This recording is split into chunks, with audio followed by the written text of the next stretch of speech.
Hello and welcome to Useful Idiots Monday Morning, where we react to the Sunday morning news shows that we watch so that you don't have to. I'm Katie Halper. And I'm Aaron Maté. Good Monday morning, everybody. Thanks for being here with us. If you're watching this live, we appreciate it. Remember to like the stream to help us beat algorithmic suppression. And also go to usefulidiotspodcast.com to support the show and get bonus content. Yeah, and feel free to also tweet it out or Facebook it out or Instagram it out, because as we like to remind you, these media analysis shows, I think, are really important because it cuts through a lot of propaganda. And the thing about media propaganda is that you don't know it's propaganda unless you do a lot of research to know what it's misrepresenting. And this is unless we tell you. If we tell you it's propaganda, that's the thing. Yeah, or with us. Yeah. So and also, this is a time where propaganda has, I would say, deadly consequences, as we'll get into. But really, what is happening now in Israel couldn't happen without cheerleading from the media. So, yeah. All right. Should we go to our first clip? Let's do it. Let's do it. Meet the Press, as always, kicking us off. With Kristen Welker. Good Sunday morning.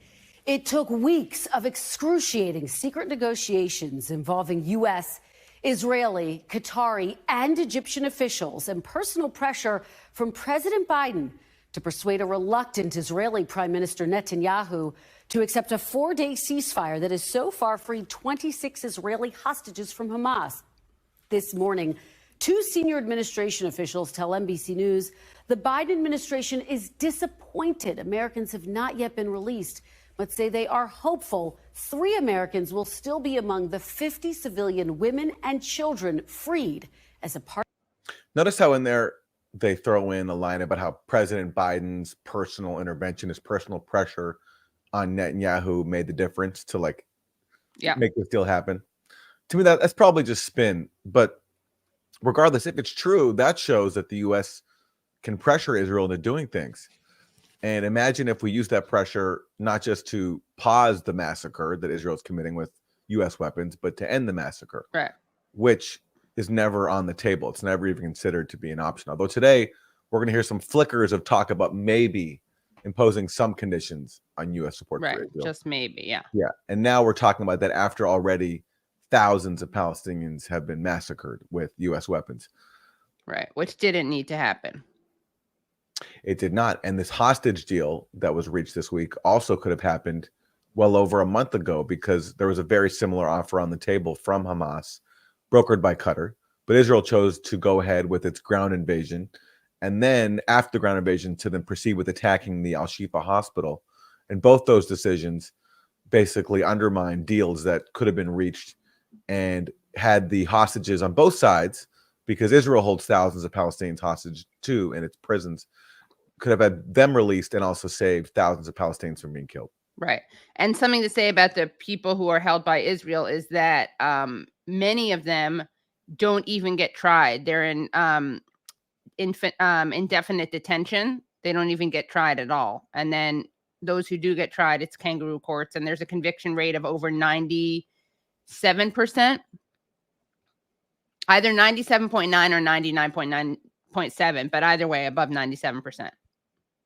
Well, either Israeli prosecutors are just amazing at their job, bringing airtight cases against Palestinian kids for doing things like throwing stones or, waving a Palestinian flag, or we're talking about a brutal military occupation that is a joke when it comes to due process and courts, and shouldn't be arresting any of these people in the first place, because what right does this occupying power have to kidnap people and put them on trial for resisting the occupation? But yeah, and I spoke to Yumna Patel, who we've had on Useful Idiots, who's at Mundo Weiss, and she was saying how what they'll do is that Israeli forces will go into a house looking for someone, and if he's not there, they'll take the brother, the father, the son, the wife.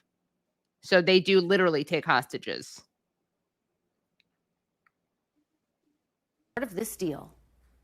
We also remember all those who are still being held and renew our commitment to work for their release as well. 2 American women and 1 4-year-old child, Abigail, who remains among those missing. We also will not stop until we get these hostages brought home. After a short but serious delay on You will stop genocide, Joe, because you've committed already to supporting Israel's assault on Gaza when it decides to resume. And as of right now, it's supposed to expire. The pause is supposed to expire at Tuesday morning local time in Gaza. And if Genocide Joe allows Israel to resume attacking Gaza, then yes, then he is stopping to get the captives released, because again, there could be diplomacy here. You don't have to bombard this bombardment has nothing to do with rescuing the hostages. This only puts them in danger. And some, according to Hamas, have already been killed in Israeli strikes. So Joe Biden's only putting them in danger so long as he continues to stand behind Israel's attack. Right. Saturday, 13 more Israelis, 5 women and 8 children were freed. In return, Israel released 39 more Palestinians from its prisons, and aid organizations have been able to scale up fuel and aid deliveries for Gaza. Pressure on Israel continues to mount. That's a funny tell. So she talks about the Israeli hostages being freed, and she says they're women and children. And then she says 39 Palestinians were freed. What was their identity, Kirsten? Like, they're also women and children, but we can't learn that because, like, the humanity doesn't exist in the Palestinian side. Right. They're dehumanized. Yeah. Yeah. They're just Palestinian, whatever. Right. Yeah, sure. Like 17 of them were children. The rest were women. But again, those details don't matter because they're Palestinian. Right. Thousands gathered in Tel Aviv Saturday night, accusing Netanyahu of not doing enough to bring the 240 hostages home. The deal also comes as Democrats are increasingly divided over President Biden's embrace of Israel as the civilian death toll in Gaza grows. A Biden administration official says this deal was a Biden deal, not a Netanyahu deal. I don't know how to feel right now because it's a weird situation, but I'm happy and excited. We saw the Jeep passing by and we recognized Adina, my aunt, in the Jeep, and then we started shouting. I don't know that there will be words. I think it will be a lot of tears. A lot of happy tears, I hope. We want this chapter to be completed so we can, lick our wounds and start to recuperate as a family. And joining me now is... All right.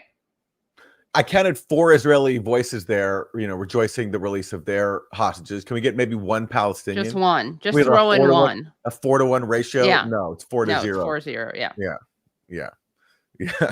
Why would they bother talking to them? Yeah.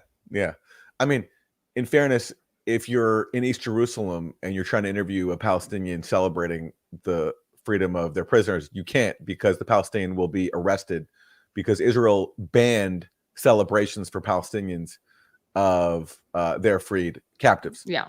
So inside the West Bank, though, inside Ramallah, for example, there were people celebrating, but we can't hear from them, unfortunately. There was time in between those 4 Israelis. And Israel is apparently not letting its notice we heard from their relatives, because Israel's not letting the hostages give media interviews, because it was such a disaster when one of the released hostages gave an interview early on and said how she was treated well. They vilified her and learned that lesson and aren't letting them speak out again. The hostage was spreading Hamas propaganda, obviously. Yeah. Yes. Right. Yeah. Yes. Yeah. Okay, let's go to Useful Idiot's fan favorite. You know him, you love him. Jake Sullivan, the National Security Advisor. This is the genius who famously said in the summertime that the Ukraine war is not a stalemate, that Ukraine's on the march. Now, even Ukraine's top general has admitted that the Ukraine war is a stalemate. And everyone's kind of forgetting about Ukraine because that seems like a hopeless cause. The proxy wars is pretty much lost at this point. And then Jake Sullivan went on to brag a month later, just days before October 7th. He said that the Middle East has never been quieter. And then October 7th happened and a mass murder happened, which Jake Sullivan abetted, with Israel killing thousands of Palestinians. So Jake Sullivan, sage genius, is here on Meet the Press to talk about the latest in this crisis.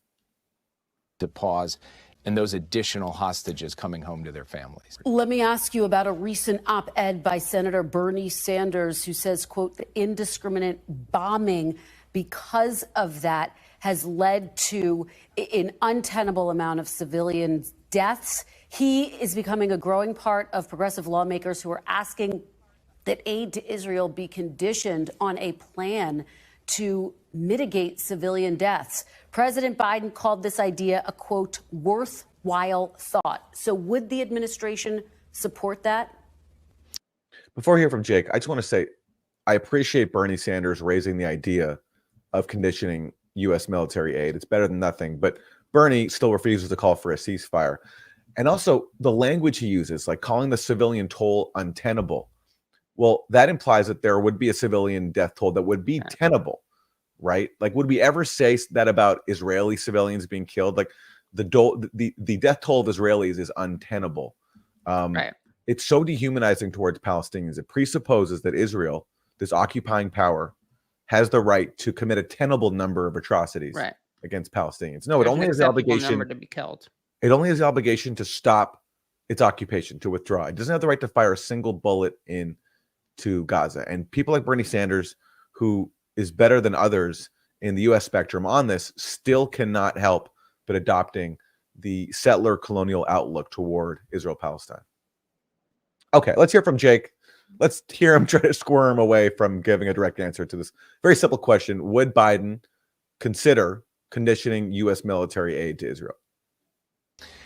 Well, in that answer, President Biden acknowledged the idea, but he went on to say that his approach, President Biden's approach, which was high-level private diplomacy, has actually generated results. It has generated the introduction of a substantial and growing amount of humanitarian assistance to civilians in Gaza, the exit of thousands of foreign nationals, including American citizens, from Gaza, and the first pause in the fighting since the conflict began, and the release of the first of a set of hostages, 50 hostages. All of that has been the product of presidential engagement, private engagement, hard diplomacy. That's the course that President Biden set us on, and that is the course that is delivering results.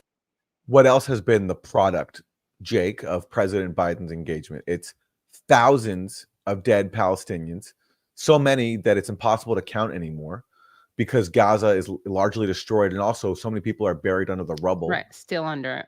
It's over 1 million people displaced, all their homes destroyed, nothing to go back to, water infrastructure, sewage infrastructure destroyed, hospitals destroyed, doctors arrested, babies in incubators having to be taken out of the territory, those who survived. Some didn't because Israel cut off fuel. So he's bragging there about the results. If he's going to brag about the results of presidential engagement, he has to acknowledge all the results. And that result includes a genocidal campaign, which Biden directly abetted. Yeah. Also, not having anesthesia, which is such a disgusting thing to have to contend with. Like, it's not enough that people are losing limbs, but then people have to be operated on without anesthesia. I mean, it's you know, like you can't find the words when you have this genocide before our eyes. Everyone can see it now on social media, all these dead bodies, all these orphans, and Jake Sullivan can go on TV and brag about the results he's achieved because, yes, finally they've allowed a meager amount of aid to trickle into Gaza, which, by the way, is even less than what was going in before October 7th, during so-called normal times. Right. And he goes on TV and he can brag about it. And of course, yes, he's going to get a little bit of challenge here, but he's not going to get called out for trying to claim he's achieved results at the same time when the results are a mass murder campaign. Right. Like if we had minimally responsible media, they'd be reminding him of that with every question. But of course, Palestinian lives just aren't taken into account here, even though the carnage is right in front of our eyes. Yeah, all over on social media. Okay, let's go back to Jake. Jake's Be very clear. Should we take his words that it would be a worthwhile thought to mean that the president is open to signing legislation that would provide aid to Israel that comes with conditions? I thought the president really couldn't have been clearer when he answered the question. He acknowledged the idea, and then he said, but the way that I have conducted our diplomacy on this is what is actually producing results. That's what he's done so far, and that's what he's going to do. Is he open to conditioning aid? again, he is going to continue to focus on what is going to generate results. And as he said in the press conference quite clearly, and as you can see from the fact that for the last 2 days we've seen hostages released, the approach that he is taking, direct presidential diplomacy behind closed doors with the Israelis and with our Arab partners, that's what's generating the kinds of results that we're seeing right now. That's the course that he's on. All right. National Security Advisor Jake Sullivan, thank you so much for your time this Look at his fake smile. Wait. this morning. Really appreciate it. When we come. All right. Sorry. Ugh, that's I such should a have fake given the smile. Trevor warning. No, Yeah. fair enough. No, it's that's very representative of who he is, a fake smile for a fake person. But look, he can't even say the words, yeah, Biden is open to conditioning military support, because being open to something is ambiguous. It doesn't mean you're actually going to do it. But he can't even bring himself to say that, because, of course, Biden's not opening to any conditions, because he's fundamentally behind Israel's campaign of carnage in Gaza. Right. Absolutely. Yeah. And he's like, yeah, he acknowledged the question. He acknowledged the idea, of course, because he was asked about it. That he doesn't get credit for that. He's asked directly a question about it, but obviously he doesn't want to condition aid. So he couldn't have been more clear in acknowledging that that's what he was asked. Yeah, exactly. Wow. Yes. So brave of you, Biden. Such clarity. Yeah, such clarity. All right. We have more from fan favorite Jake Sullivan. This deal includes the release of 3 Palestinian prisoners for every hostage released. And if you look at the celebrations, we'll show it now in the West Bank, as the Palestinian prisoners were released, some of the people celebrating were waving Hamas flags and chanting, "The people want Hamas." Are you concerned that this deal has given a huge propaganda victory, a reward for Hamas for what they've done? First of all, before Yeah. Well, it's funny that he's saying like people were shouting for Hamas as the hostages were, as the prisoners were released. Like, yeah, they are happy that Hamas did that. Why is that weird? I mean, before we were asking the question, like, can we get any Palestinians? Right. Can we see some Palestinians like celebrating the release of their hostages? Because remember, before Meet the Press wouldn't show any, they're just showing Israelis celebrating. So now we get our answer. Yes, we're allowed to see some Palestinians celebrating, but only if it's framed as, can you believe these people celebrating? They're pro Hamas. Like, how can they possibly be doing that? It's basically, so yes, we can see them so long. We can see Palestinians celebrating the release of their prisoners, hostages, so long as it can be used to say something bad about Hamas. Right. Because, yeah. Which reminds me, there is a story, this is unbelievable. The BBC, did you see this? They mistranslated something that a released Israeli prisoner said, and they put in, she didn't mention Hamas at all, and they put in her praising Hamas. Like, Hamas didn't even come up at all. I'm sure BBC Verify will be on that. Like, BBC has a fact-checking thing where they combat so-called misinformation. I'm sure BBC Verify will be right on that. Yeah. Okay, let's hear from Jake Sullivan. How is he going to respond to these horrible sights of Palestinians celebrating the freedom of their hostages?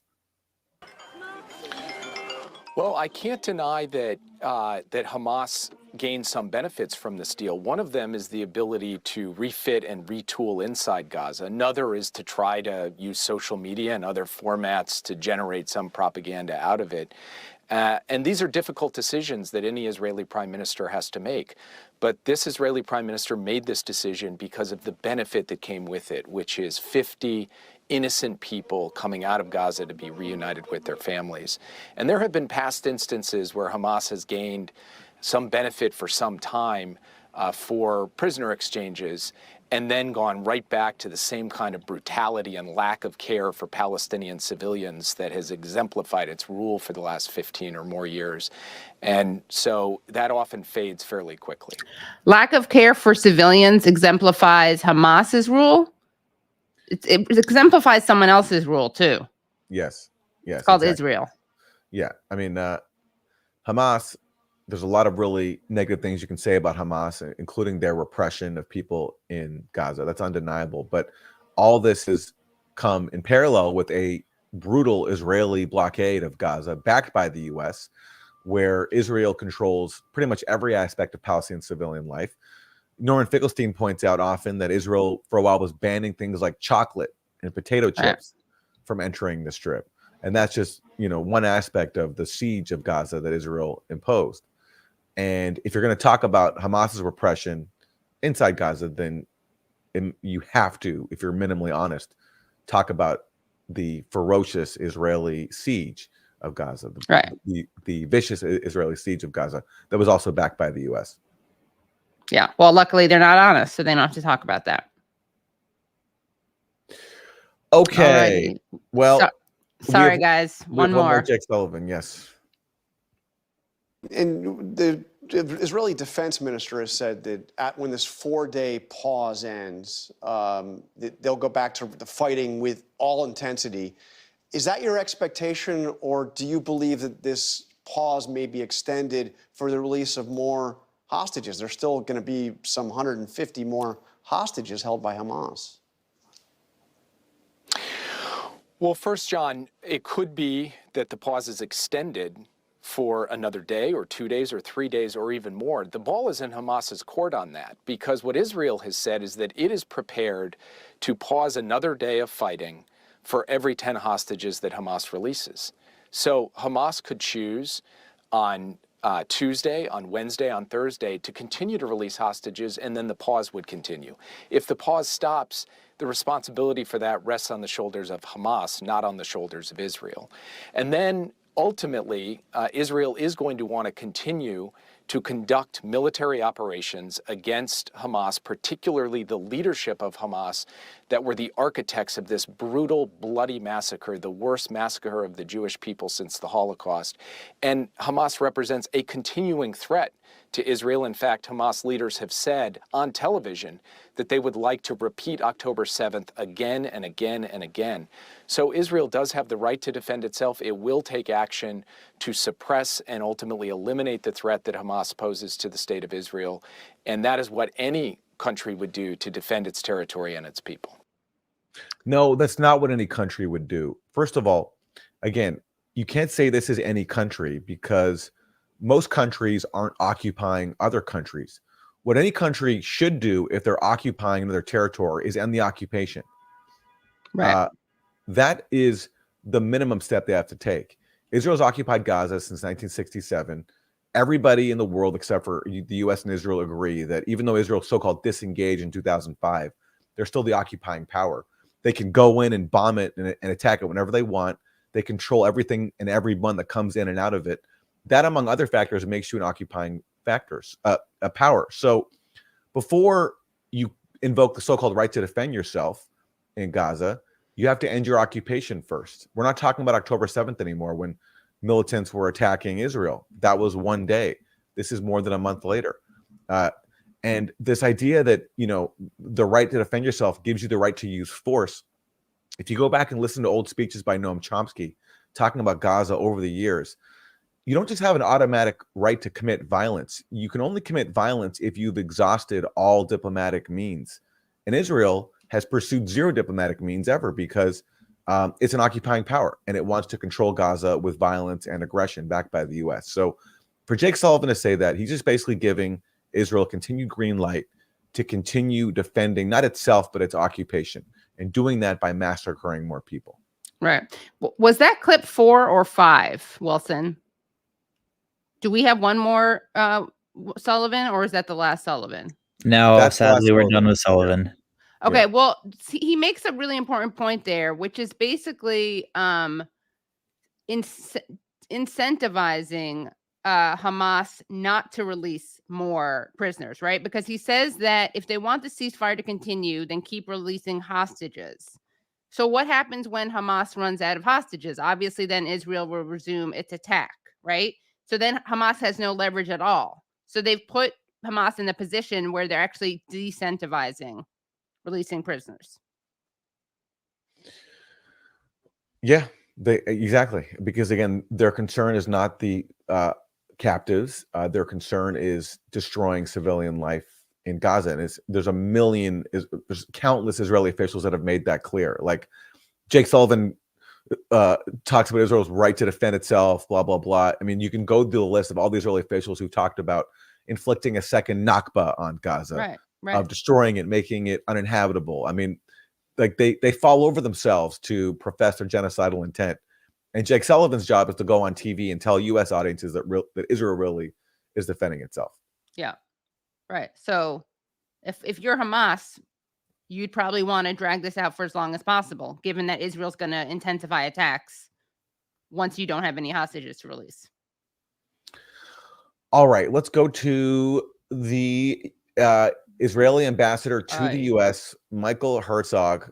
And because he's speaking to CNN's Dana Bash, who is just a outright supporter of the Israeli government on all fronts, it's tough because like we have to deal with both the guests' propaganda, but also the host propaganda too. So anyway, let's go to Dana Bash of CNN interviewing Michael Herzog.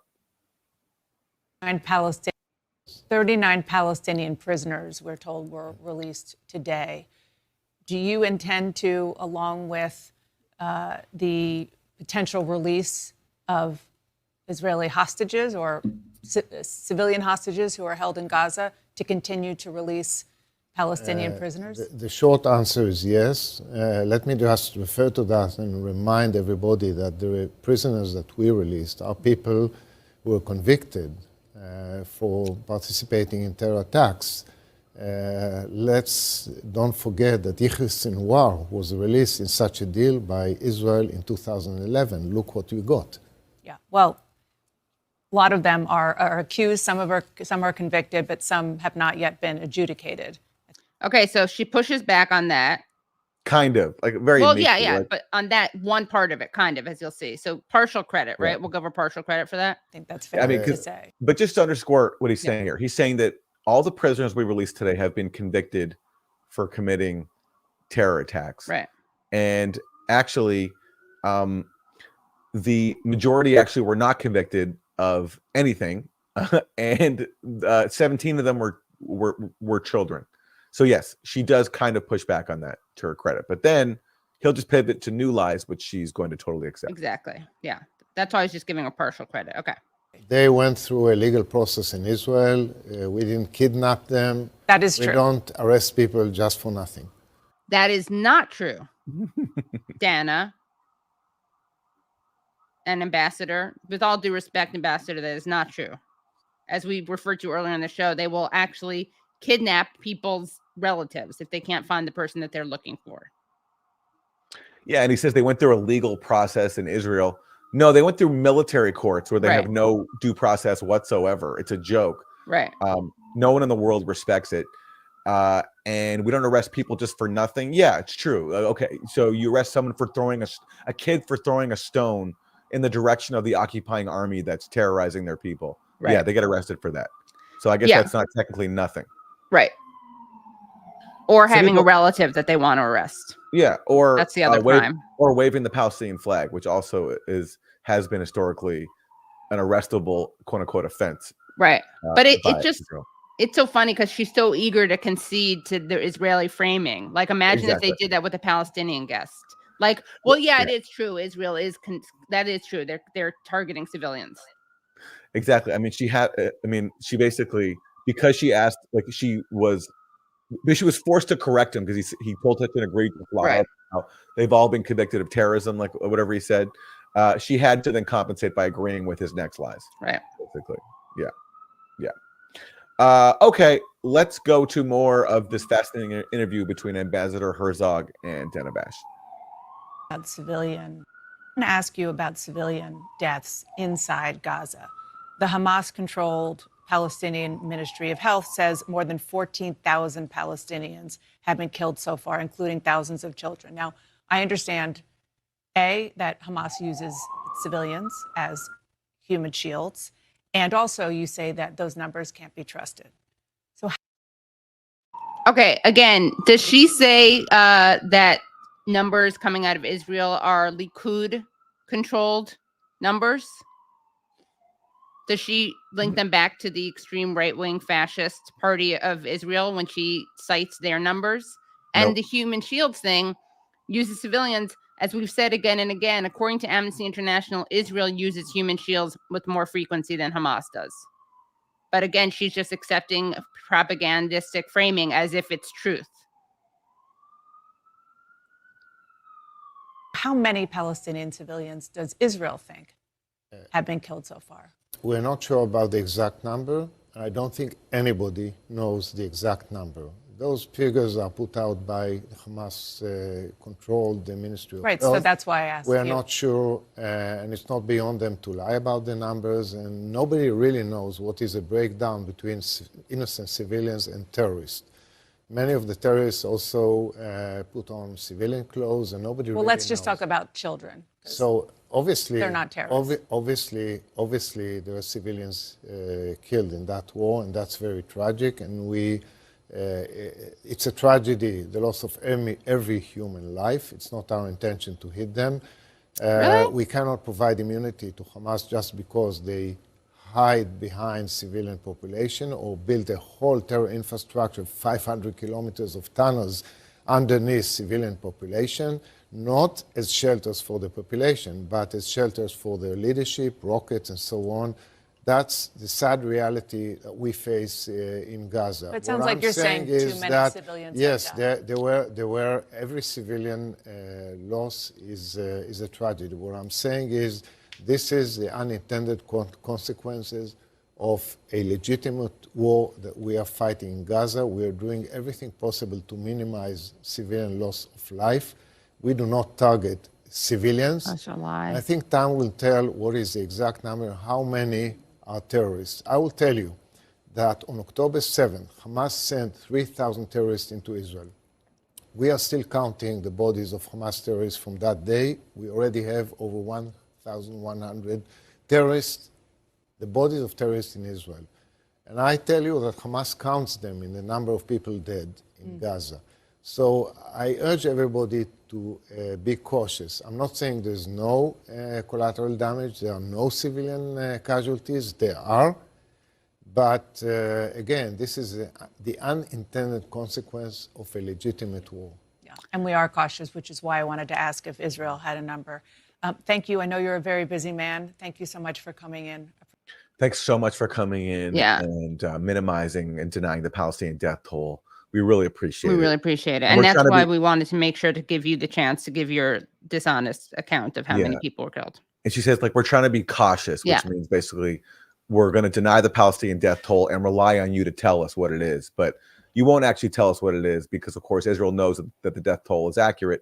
That's why they won't give their own death toll, because they know that what Palestinians are saying is probably an undercount because so many people are buried under the rubble, and it's impossible to account for every dead body in a small strip of territory that's been decimated. And he talks about this is not intentional. Well, then why are you going after hospitals? And by the way, how come none of these anchors are asking Israel about their claims, which we got just like a short while ago, that Hamas was operating a command and control headquarters underneath Al-Shifa Hospital? What happened to that one? That was the whole reason we were told why there couldn't be a hostage deal then, and why Israel was justified in attacking Gaza's biggest hospital. What happened to that? Right. He's not even asked about that in the interview at all. It's like the media just repeats the Iraq WMD level claim and then moves on when there's no evidence for it whatsoever. Also, if they were trying to not target civilians, then why would they kill 13,000 people in a 7-week-long war? This is from The Guardian. In a 7-week-long war, they've killed 13,000 people, the majority of whom are civilians, and 12,000 people were killed in Iraq since in 2003, in the whole year.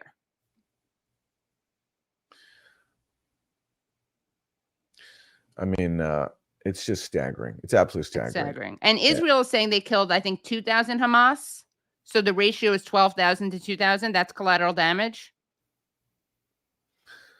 Well, that's interesting. So, I mean, who knows if even that figure is accurate? Right. But let's assume it is. That's a staggering disparity between civilian and Hamas members. Yeah. It's almost like Hamas is the collateral damage of the civilian killings. Okay, let's move on to Congressmember Ro Khanna. He has been opposing calls for a ceasefire in Gaza, but this week finally declared his support for a ceasefire, and here he is explaining why.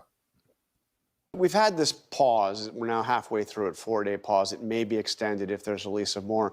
You had opposed the idea of a permanent ceasefire. Do you still oppose the idea of a permanent ceasefire? No, I think we need a lasting ceasefire now. I came out for that a few days ago. I'll tell you why. Couple reasons. First, we need more of the hostages to be released, and we've seen now that it's working. Second, there's still Americans in Gaza. We need those Americans and American families to be released. The third point is this. Israel has diminished Hamas's military capability. They now have troops to prevent another October 7th attack. But I just talked to the Saudi ambassador. I talked to the UAE ambassador. Here's the reality on the ground. There are 40,000 Hamas fighters, 40,000. Israel has killed 2,000. It is unrealistic that they're going to be able to kill 40,000 other Hamas fighters, let alone undermine the political and cultural influence of Hamas. So we need a real solution, and that needs to be a Palestinian state with an Israeli state. I mean, we're going to be critical of Ro Khanna, but it's kind of, it's a low bar. But the fact that someone acknowledges that you can't kill your way through Hamas is kind of impressive, because no one's saying that. Everyone is justifying what Israel's doing. Even people who are saying, don't kill civilians, they're saying, yeah, root out Hamas, kill all of Hamas, destroy Hamas.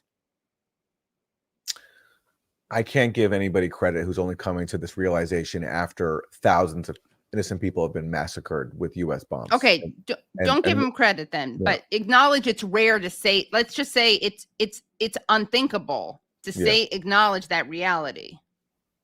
Yeah. Well, I think Ro's change of heart comes not from his professed assessment of the military situation in Gaza, but I don't know. I suspect it comes from interactions like this. When this happened recently, where he was on a call with some constituents, and he was confronted by one activist who was not happy with his stance opposing a ceasefire. And who's Jewish, by the way, in case that's not clear. Really kind to you. Have been really kind to you, and I'm a Jewish American, and even though I'm Jewish, my white skin protects me in this country, so I'm going to lay it out to you. You're being a mealy-mouthed politician talking out both sides of your mouth. Israel has lost the right to defend itself in this case. This did not begin October 7th. As you probably know, apartheid has existed since Israel has existed in 1948. Like the United States of America, Israel is a white settler colonialist state, and Palestinians deserve a right to return to their homeland. You talk about the majority of your constituents. You're not listening to the majority of your constituents. You are listening to big tech, to the war machine in Silicon Valley, and to maybe some people who have time before this whole crisis began to call your office and have your ear. I know how politics works. Obviously, you are not going to unwound your heart for us. So we're just going to say this. We can't run someone against you at this time because that's closed in November. But your seat in 2026 is not yours. It's ours. And right now it's ours too. Your presidential ambitions are done. Your Senate ambitions are done. If you do not call for a ceasefire now, which is the leadership we need, you will not hold public office again in your next election. So thank you for your time, and thank you for showing to us who you actually are in your non-action. And I'll say one last thing. If you actually wanted to call for the bombings, put forward a resolution. Do it tomorrow. If you actually want something besides the ceasefire, put your actions into words and write a resolution so the rest of your colleagues that you're talking about will sign on to an end to the bombing. Thank you. All right. So I don't know. I'd like to believe that that experiences like that led to Ro's change of heart, but regardless, whatever the reason was, it's great to see. It is good to see. It's better than nothing. But again, I can't give him credit for it because this is the position that he should have taken from day one. Right. But it's just, I guess it's more, I'm just damning the media and the political elites that this stands out. I don't think I've heard anyone say that Israel can't actually root out Hamas militarily. It's, even though it's so clear that every single civilian they kill, they're creating more potential Hamas people or something else. This is the only time we've heard it. Okay. We got some more. Yeah. Here's some more, bro. Yeah. Here's more, bro. Let me ask you what I asked Jake. You see the celebrations in the West Bank with people waving Hamas flags, chanting slogans for Hamas. This is the second time he's asked about that. He can't get over it. Yeah, he's so offended. He's like, how can these people get out there and celebrate the release of their captives? The people who got them released. Yeah, the people got them released. This is crazy. He's so taken aback by it. Right. Is Hamas really diminished? I mean, Israel wants to eliminate Hamas. It sounds like a fraction of their fighters killed. But what about their political support? Their military capability has been diminished with the bombing in northern Gaza. But their political support, and sometimes actually increases every time you have images of children and women killed. That's why there has to be a diplomatic solution. Until there is an independent Palestinian state, there is not going to be peace or security in that region, and America needs to show leadership. I believe our Gulf allies will help us if we bring the diverse Palestinian voices to the table. There needs to be one condition. Any Palestinian voice at that table needs to recognize the state of Israel, and then we need to work towards an independent Palestinian state. But you agree Hamas is a terrorist organization? Yes, Hamas is absolutely a terrorist organization. You're not suggesting they deserve or should have a seat at that negotiating table? They should not. They should not. But there need to be Palestinian voices that recognize the state of Israel. And the question is this: what happens to actually end the threat? What is Israel's plan? Are they going to try to kill 40,000 fighters? You know, there are 12,000 Palestinians who have died on 2,000 fighters. If you do the math of 40,000 fighters, are you going to have hundreds of thousands of Palestinians killed? That's not a realistic solution. We need to listen to our regional allies, figure out how we diminish Hamas's military capabilities so October 7th never happens again, and then work towards a two-state solution, a real solution, not lip service where we actually have a Palestinian state. Okay, well, you know, again, the framing is still fundamentally colonial because it presupposes that Israel has the right to sit at the table, even though it's the occupying power and it's massacred. Yeah. So many thousands of people, has committed unspeakably heinous crimes. They can sit at the table, but Hamas and terrorism too. Yeah, and terrorism, which is apparently the thing that disqualifies Hamas. Well, Israel then should be disqualified. Yeah, but but Roe is at least acknowledging that even putting aside morality, which of course you have to do to be on corporate TV and in U.S. Congress, putting that aside, just practically this idea that you can destroy Hamas militarily is just impossible. You'd have to kill basically all the Palestinians, which I'm sure some Israelis want to do, as they openly brag about, but the U.S. has the choice of whether or not it wants to support that. Yeah, and it would take around 2 years at this rate. Yes. Okay. He's gonna get a lot of shit for this, I bet, Ro. Anyway, we'll see. I'm sure if he does, Roe will find a mealy mouth way to appeal to his pro-Israel backers, whoever they are. Okay. The commissioner of UNRWA, which is the UN agency for Palestinian refugees, spoke to Face the Nation. How dire is the humanitarian situation? Listen, I went back last week to Gaza for the second time. The situation is much worse than what I saw the first time. Just to give you an example, I visited the vocational training center of UNRWA. We are sheltering 35,000 people there. I met a father with his 5 children. They live in a 4 square meter makeshift, basically sleeping on the floor, no mattress, no blanket. Winter is coming, and all of a sudden he's bursting into tears and saying, well, my dignity has been stripped. Yes. And his story is a story of hundreds of thousands of people in the Gaza Strip. Yeah. Absolutely awful. By the way, I do want to read this one comment, Aaron, because it's a very generous super chat.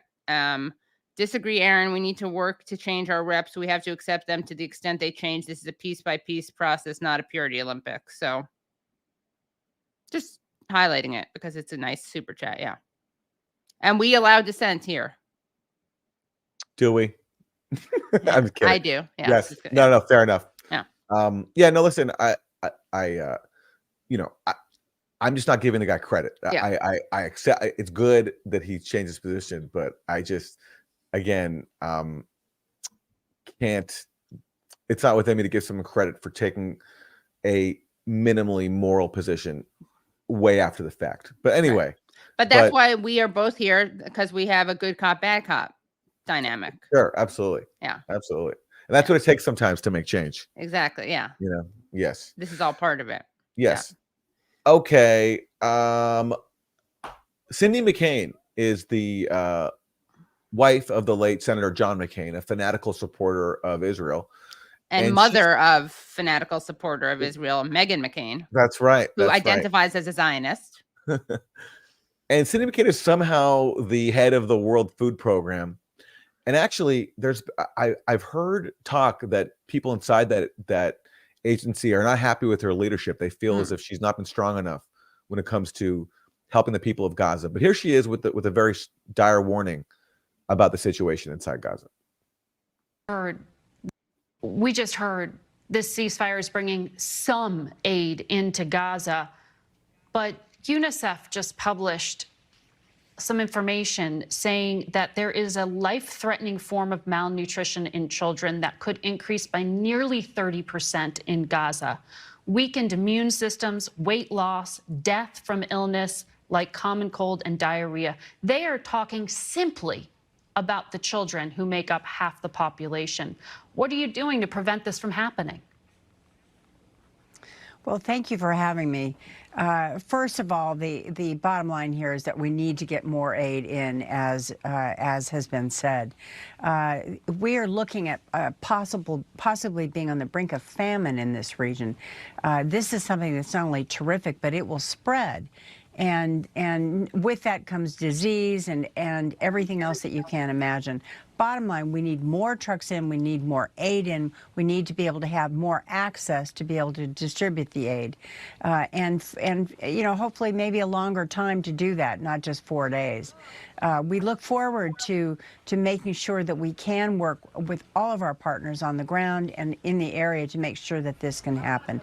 And I want to thank the Egyptians for being so helpful in all of this. I mean, so I heard what you just said, Aaron. I'm sure that's true, that she's not being effective enough. You know, Margaret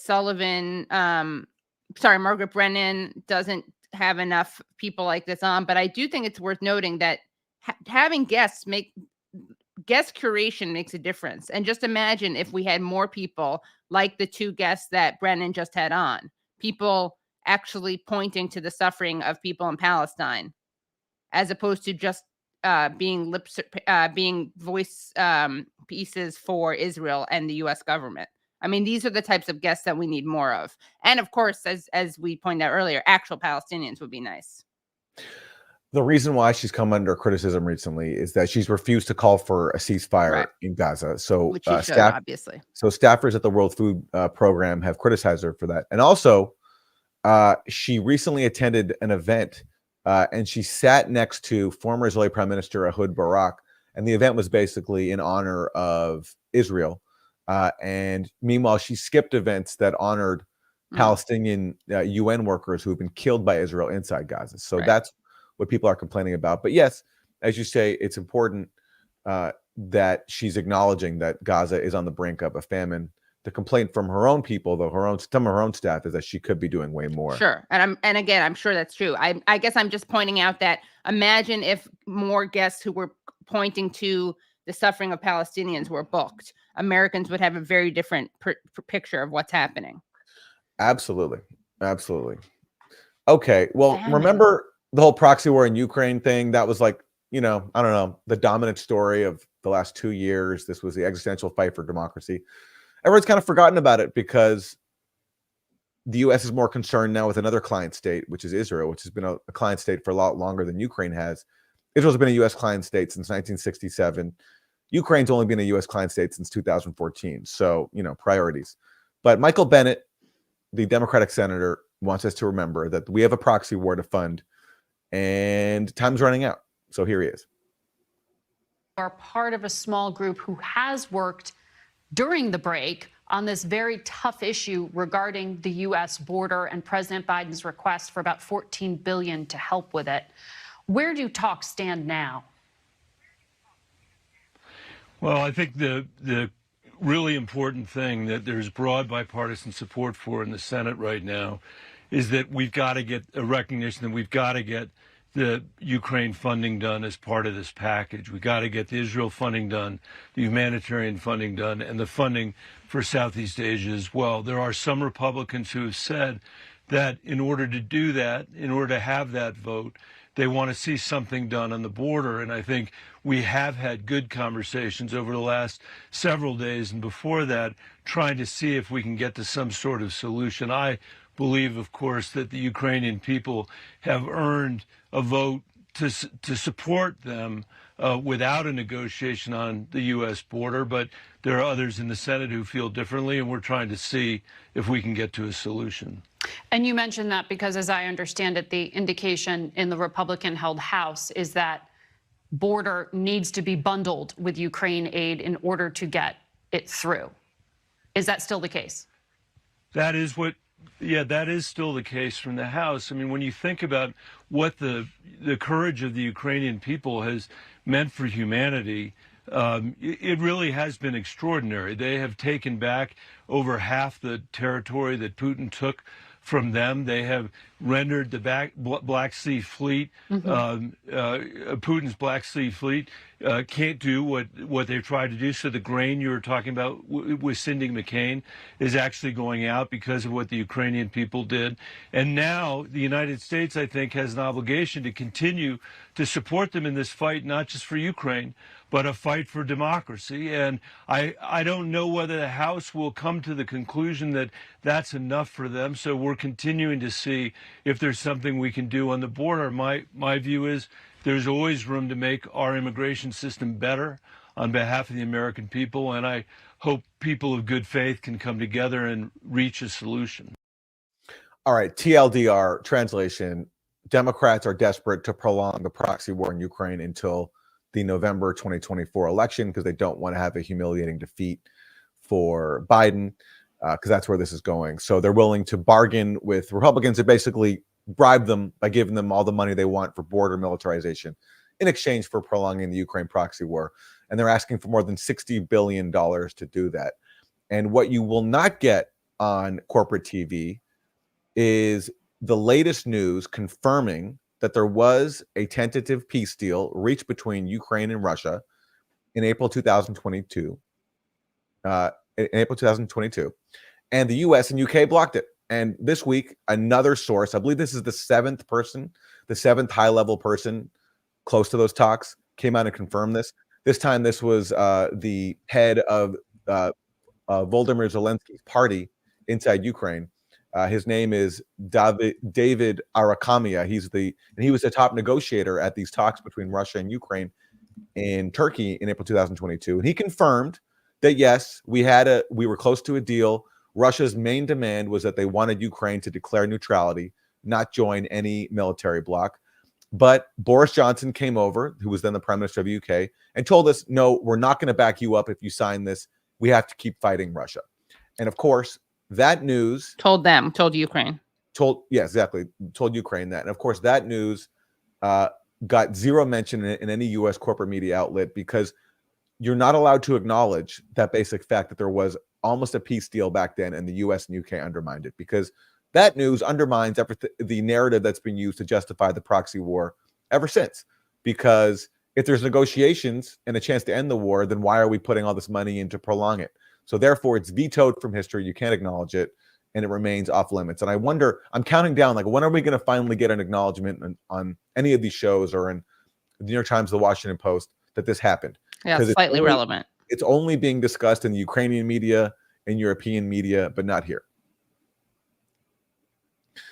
Okay, we're going to go back to fan favorite Dana Bash of CNN. Yeah, this is a doozy. This is a doozy. And here she is interviewing Senator Chris Murphy. And keep in mind that this comes right after we got news that 3 young Palestinian men were shot in Vermont.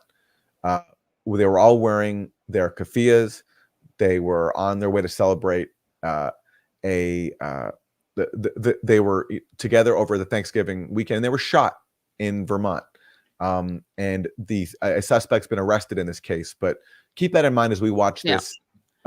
Watch this clip. They were wearing keffiyehs and speaking in Arabic, and their names, by the way, because you're not going to hear them, obviously. So we want to tell you their names are Hisham Awartani, Kinan Abdelhamid, and Tassin Ahmed.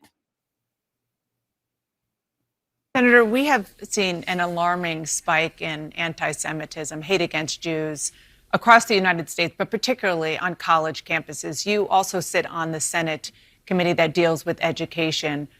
What's gone so wrong on America's college campuses that you have students openly applauding the terrorist killings of 1,200 or more civilians? I mean, there's a lot there to correct. First of all, it's not actually 1,200 or more civilians. The official Israeli toll of civilian dead on October 7th is just over 800. So what she's saying there, not to downplay the atrocities that happened, but you have to be correct when you're saying this stuff. Like, you can't just throw out a number that's false. And then it's presumed that there's this crisis of anti-Semitism on college campuses.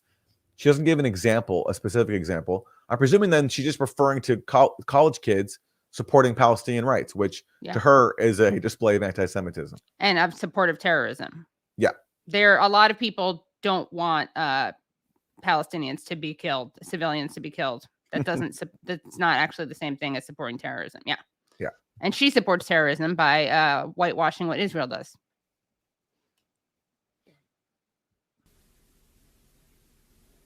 Yeah, listen, I'm all for free speech on our campuses, but I've been very disappointed at the response of many of our university officials. I love that line. I'm all for free speech, but yeah, right. Yeah, either you're for free speech or you're not. Like, there's no but when it comes to free speech. There's a direct line between some of the most vicious anti-Semitism speech happening on our campus and threats of violence to synagogues and to Jewish communities. Just to put this in again, 3 Palestinians had been shot at this point, and 1 Palestinian 6-year-old had been stabbed to death, and his mom had also been stabbed and survived. But we're supposed to be concerned. We're not only are we supposed to be concerned with alleged anti-Semitic speech, which of course, as we know, is anti-Zionist speech, and that's talk about the boy who cried wolf and making anti-Semitism trivialized.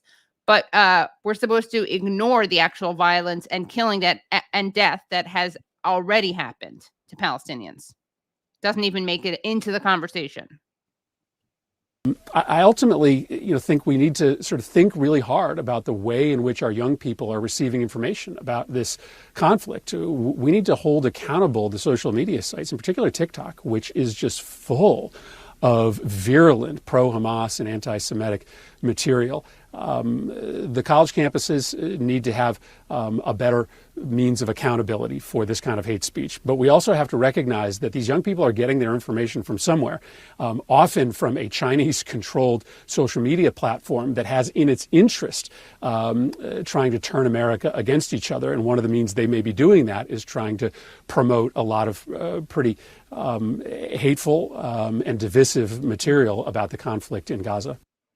It's interesting. This relates directly to leaked audio from ADL President Jonathan Greenblatt, who talks about a TikTok problem. It's not actual TikTok that's the problem.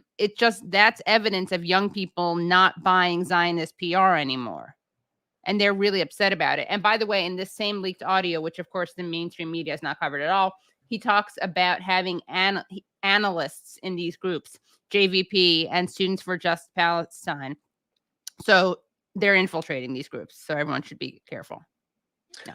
I mean, that clip with Senator Murphy really has it all. So you have, first of all, the anchor, Dana Bash, putting forward this self-victimization narrative where somehow supporters of Israel, they're the victims, even though they're the ones cheering on a genocide. Everyone who criticizes Israel is anti-Semitic, a supporter of terrorism. She lies or she falsifies the death toll. So you have misinformation there as well. And then you have Senator Chris Murphy taking all that at face value and using that to justify censorship. And what he's saying is the problem is we have young people who are thinking for themselves, and they have one social media platform where they can still do that, which we don't control because it's controlled by China. So we need to somehow, it's not enough that, the U.S. national security state has successfully co-opted Meta, Facebook, Instagram. It's successfully co-opted Twitter. We have a problem because we have TikTok, which is reaching the kids. We have to somehow crack down on that as well. Right. So you have outright basically minimizing Palestinian, ignoring Palestinian deaths, Right. like the three, Violence, attacks yeah. on Palestinians, like violence, exactly. Like the 3 Palestinians who were just shot in Vermont, the young boy who you mentioned who was stabbed to death in Chicago. They don't exist. It's only Israel that faces anti-Semitism on campuses because kids are speaking out against it. And then you have calls for censorship because we have to make kids feel the right way. So they really cover the full spectrum of this just completely bipartisan authoritarianism in the U.S. because both Democrats and Republicans completely agree on censoring voices that are critical and dissenting on Israel-Palestine. Yeah, and it's also important to mention that a lot of the alleged anti-Semitism, like I saw on Twitter the other day, people had complained about a very anti-Semitic incident in which a professor asked a multiple choice question about the meaning of pink washing, which is what Israel does when they use their alleged tolerance of LGBTQ people to distract from their murderous policies and their homophobic policies too. But just so you know, that's the kind of increased anti-Semitism. And just so you know, the ADL has labeled Jewish Voice for Peace, a Jewish organization, they labeled them as a hate group. So when they have a protest, that's going to be considered an act of anti-Semitism. So as we're recording this, just yesterday, Jewish Voice for Peace led a protest on the Manhattan Bridge, and they staged a sit-in, and they had a huge crowd with them. And I guess in the eyes of the ADL, that's a hate crime. Yeah, that's major anti-Semitism. Sit-in calling for a ceasefire. A ceasefire. Yeah. Just an example of the kind of control we're seeing now on social media. So a friend of mine, a great journalist, Ahmed Shihab al-Din, he's a Palestinian journalist, and he has a really big Twitter and Instagram account. But now on Instagram, if you want to share one of his posts or follow him, there's a prompt that comes up that says, "Are you sure this user has been known to be sharing misinformation?" So they're trying to scare people away from following and sharing the content of this Palestinian journalist who's sharing accurate information about a genocide against his people. That's what Senator Chris Murphy wants to expand and bring over to TikTok, because that's one social media company that currently is outside of U.S. government control. Yeah. Awful. Now, I do want to say, speaking of Jewish Voice for Peace, look out for an announcement that they'll be making at 12 noon. And I can't say what it is because it's been embargoed. But if you're on Twitter, go to JVP Live. That's their hashtag. That's their handle, JVP Live, and that's Jewish Voice for Peace Action. And then I'm going to have a guest who's related to the action that's happening, that's being announced at 12 noon.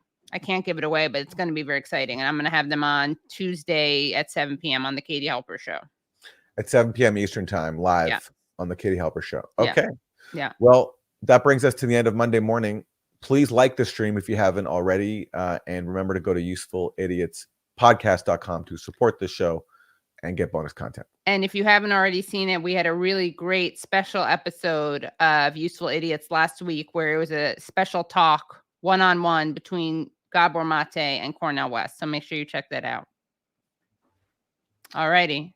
See you guys later this week when we release our episode. And if you're a subscriber, see you Thursday when we release the Thursday Throwdown. And there were some great clips that we couldn't get to on this episode because we didn't have enough time. So we already know that Thursday Throwdown is going to be great because boy, oh boy, are these clips with Fox News amazing. All right. Bye, everybody. All right, bye, everyone. Thanks for tuning in.